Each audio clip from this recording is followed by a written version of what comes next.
Pemirsa, kami ajak Anda untuk berpartisipasi dalam dialog kita hari ini dengan tema penistaan agama, salah siapa? Melalui saluran telepon di nomor 021 392 7456. Dan sebelum saya menerima telepon, saya lanjutkan terlebih dahulu perbincangan kita pada malam hari ini. Bang Norman, kalau ada pribadi, tanggal berapa tepatnya Anda pertama kali menonton video yang diunggah oleh Buniani? Saya melihat yang punya Pak Buniani itu ya, saya kan ini sebenarnya nggak perlu dia angkat sebenarnya. Anda sengaja mencari tahu di sosial media, ataukah memang karena ada teman yang memberitahu kepada Anda, maka Anda tertarik untuk melihat? Pas rame, tiba-tiba ada satu kelompok, wah kita nuntut nih pengacaranya nih, ini penghinaan agama dan segala macam kan begitu. Setahu saya, kok sudah 9 hari udah beredar kemana-mana nih YouTube nih. Ya kan kok baru ini nongol seperti ini. Nah ini artinya maksudnya dicari-cari aja. Artinya kenapa? Ya yang saya katakan tadi. Karena memang suasananya juga suasana mau pilkada. Itu aja. Jadi unsur politiknya lebih dominan. Baik, saya akan terima telepon dulu dari Pak Anderson, pemirsa iNews yang saat ini melihat langsung tayangan ini dari Singkawang, Kalimantan Barat. Selamat malam Pak Anderson. Halo, selamat malam Pak Anderson. Malam. Ya, silakan Pak. Apa yang ingin Bapak sampaikan? Jadi begini, menurut saya kita buat saja suasananya dingin kembali. Karena dengan kedinginan, kalau kata Pak Jokowi bilang dengan kegembiraan itu, kita boleh membangun bangsa ini lebih baik ke depan. Jadi menurut saya, udahlah jangan dipersalahkan itu lagi. Dan para penegak hukum pun bertindak secara objektif. Kita sudah selesai ini masalahnya. Bertindak secara objektif, secara baik. Mari kita lihat Indonesia lebih cepat. Faktanya adalah Anies sudah menang. Ya kita angkat tangan dong untuk Anies dan tim gitu loh. Dan yang kawan-kawan dari Ahok ya kasih salam. Ahok sendiri dengan Pak Anies kan sudah salaman. Udah luar biasa Pak. Nah sekarang mari kita ini senyum aja Pak. Jangan terlalu gimana begitu Pak. Jangan merasa kalah emosi, santai saja. Ini kan permainan. Anak kecil saja ketika mereka tengah bermain, berkelahi, mereka berkawan kembali Pak. Itu jadi contoh bagi kita. Terima kasih Pak Anderson, pendapat Anda malam hari ini langsung pada kami di iNews TV Jakarta. Pak Ahyar, kalau kita melihat perjalanan kasus ini, ada kasus Buniani satu sisi yang sudah jalan kasusnya, sekarang Buniani berstatus sebagai tersangka, dan kasus Pak Ahok yang sekarang sudah bergulir di pengadilan dan Pak Ahok sebagai terdakwa. Korelasi keduanya ini seperti apa Pak dari hukum pidana Anda melihatnya Pak? Kalau saya ngelihat dia berdiri masing-masing ya. Tidak saling terkait? Iya. Cuman kan ini karena ini informasi dari masyarakat menurut yang mengedepan itu dari Buniani. Ternyata tadi kita dengar bukan itu malahan yang pertama. Ya, kalau sekiranya kalau mau diundur gituan panjang lagi, katakanlah Buniani yang mengupload terlebih dahulu. Kalau tidak ada Pak Ahok berpidato, tentu dia juga tidak akan ada uploadan. Kalau Pak Ahok nggak berpidato, nggak diunggah oleh bagian humasnya DKI, tentu tidak akan menyebar banyak. Jadi panjang cerita. Jadi kita pendek aja. Kalau yang Buniani, apa persoalannya? Ada nggak persoalan yang salah yang dilakukan di dalam upload itu? Kalau Pak Ahok benar nggak dia berkata itu? Kata itu penodaan, penghinaan, tidak. Itu saja. Ini dua hal yang berdiri masing-masing pertanggungjawaban pidananya dan pelakunya, dugaan pelakunya berbeda-beda. Dan tidak berkorelasi sesungguhnya. Iya, kalau saya lihat apanya, kalau ini karena ini di mana kausalitasnya di situ. Artinya ketika seorang JPU maupun terdakwa dan penasihat hukum yang mengkait-kaitkan nama Buniani dalam pledoi maupun tuntutannya, itu tidak masuk akal seperti itu Pak? Iya bisa saja, tetapi belum tentu juga ini diterima. Apa tujuannya? Apakah nanti penasihat hukum Pak Ahok mengatakan itu akan membuat dasar penghapus pidana? Juga tidak, karena dugaan tindak pidana akan berbeda dua orang ini. Bisa saja kan orang yang memberikan informasi ke masyarakat, macam-macam informasi. Banyak informasi yang melalui media, apalagi akhir-akhir ini kan teknologi makin berkembang banyak. Jadi ya sudahlah, dijalanin aja masing-masing proses. Pak Adun, selain Anda mengecam keras apa yang dilakukan oleh jaksa maupun terdakwa dan penasihat hukumnya, apa yang bisa Anda lakukan atau akan Anda lakukan terkait dengan kasus hukum ini? Ya, pertama begini. Kita akan mempersiapkan, ini sudah masuk P21 ya, Dan kalaupun itu terjadi proses pengadilan, masuk ke persidangan, kita siapkan semua, ya, bukti dan lain sebagainya, ahli, ya. Yang ahli ini sejak pertama kita tidak diberikan kesempatan ketika kemudian expose itu, ya, BAP pun dari pihak kita ini tidak di-compare ahli. Nah, itu akan kita siapkan. Tapi kita berharap begini, kalau memang ini tidak cukup bukti, unsur-unsur mengenai tindak pidana yang dilakukan oleh Buniani, ada ruang oleh jaksa, bisa itu deponering ataupun SKP 2. Ya kan?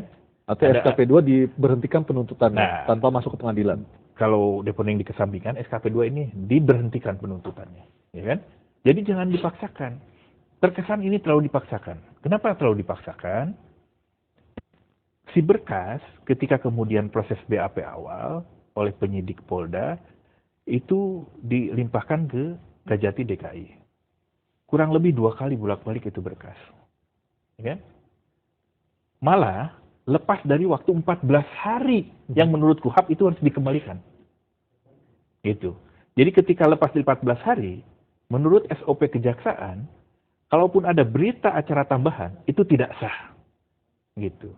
Nah, ini telat dia balikan. Setelah dikembalikan, tiba-tiba si berkas dialihkan ke Kejati Jawa Barat. Ya kan? Di Jawa Barat pun sempat dikembalikan kembali kepada penyidik.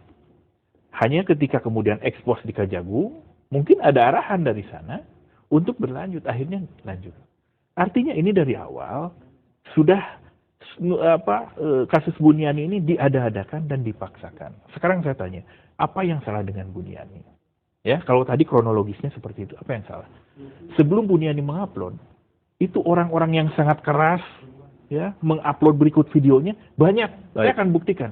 Baik, kita akan menerima dulu telepon dari Mataram, Nusa Tenggara Barat. Ada Pak Aziz. Selamat malam, Pak Aziz. Selamat malam. Apa yang ingin Bapak sampaikan, Pak? Jadi saya cuma menyampaikan sedikit seperti apa yang disampaikan oleh Pak. Ya, selamat malam, Pak Aryo. Ya, selamat malam, Pak. Silakan, Jadi Pak. saya cuma mau menyampaikan sedikit seperti apa yang disampaikan Bapak pengamat hukum serta itu kuasa hukumnya Pak Buniani. Untuk kasus ini jelaslah kita nggak usah mencampur adukan antara kasusnya Pak Buniani dengan kasusnya Pak Ahok. Di situ tidak ada benang merah di antara keduanya. Seperti yang dibilang Pak Aryo tadi, tidak ada asap kalau tidak ada api, ya. Untuk kasus ini sendiri, Pak Buniani bukan orang pertama kali mengupload video tersebut mengenai apa yang disampaikan oleh Pak Ahok di Kepulauan Seribu tersebut. Jadi kita harus fokus pada masing-masing kasus. Baik, terima kasih Pak Aziz. Pendapatnya langsung disampaikan dari Mataram, Nusa Tenggara Barat. Pak Norman, Anda pasti tidak setuju dengan pendapat dari Pak Aziz karena Anda mempunyai pandangan yang berbeda. Sama, hampir sama. Sama? Hampir sama. Artinya tidak boleh mencampur adukan seperti itu? Ini kalau Buniani kan kasusnya tersendiri.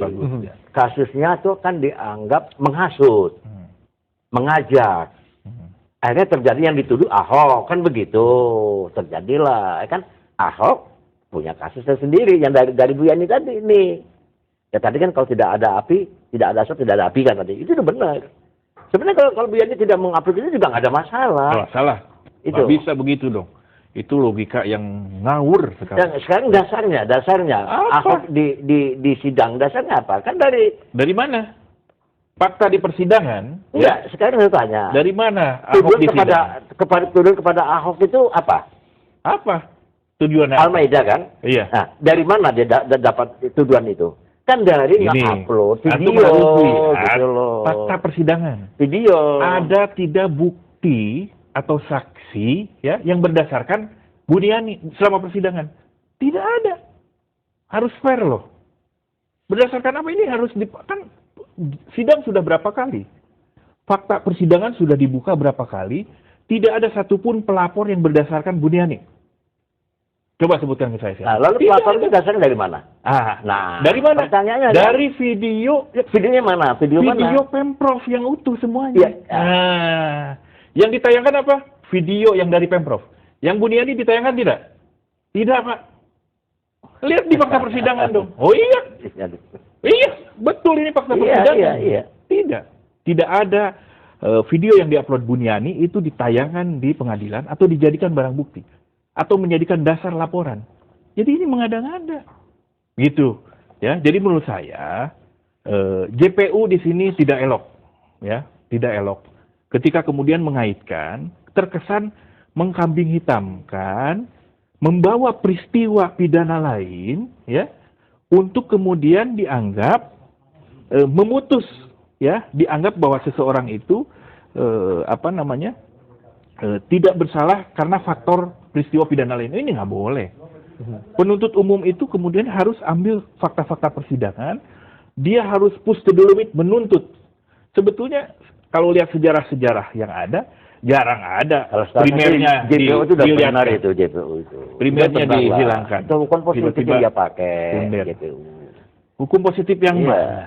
Ya, dia yang realita yang dia lihat kan. Gitu. Berarti Jadi ada- kalau nama Buni di situ itu sangat tidak elok, nggak boleh sebetulnya.